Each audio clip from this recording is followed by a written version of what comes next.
Il refusait de prononcer le nom du Covid-19. Si est-il le virus, hélas, qui a eu le dernier mot? Victime de la pandémie, hospitalisé à la fin du mois de novembre 2021 au CHU de Liège, le kickboxer Frédéric Sinistra est mort quelques jours plus tard à cause de problèmes respiratoires, comme le rapporte le Daily Mail. Il était retourné à son domicile, situé à Sydney, en Belgique, pour combattre lui-même ses symptômes.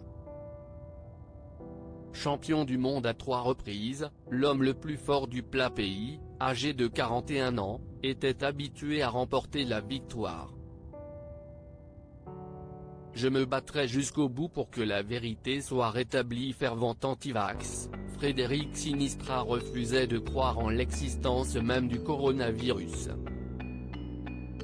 Il tournait même sa dangerosité en ridicule en l'appelant la grippe des cheveux et en refusant le port du masque et la mise en place du pass sanitaire. Après que sa mort a été officialisée, le 16 décembre 2021, et que celle-ci a été associée à la crise sanitaire, son épouse a tenu à rétablir sa vérité sur les réseaux sociaux. Mon mari était un homme généreux avec un grand cœur qui voulait aider les autres envers et contre tout. Mais il était aussi tourmenté par ses vieux démons du passé et tout ce qu'il a subi tout au long de sa vie. Il les combattait jour après jour et ce jusqu'à son dernier souffle malheureusement, écrit-elle.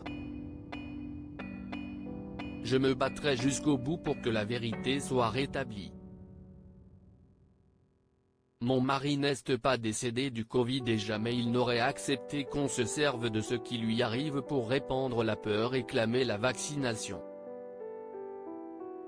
Personne ne peut m'arrêter en Belgique, près de 90% de la population a reçu 2 doses de vaccin. Pas chez Frédéric Sinistra, qui était sûr de se sortir de cette situation grâce à sa fougue et sa bonne santé générale. Il l'assurait, un tas de maladies attaquaient ses poumons. Mais pas la Covid-19. Sa version des faits devrait d'ailleurs paraître en 2022 dans un film documentaire, qui retracera son parcours sportif incroyable. Connu mondialement sous le pseudonyme The Undertaker, Frédéric Sinatra était père de 2 enfants baptisés Celia et Diego. Il avait tenu à rassurer tout le monde après avoir quitté l'hôpital en promettant, sur les réseaux sociaux, qu'il reviendrait 1000 fois plus fort.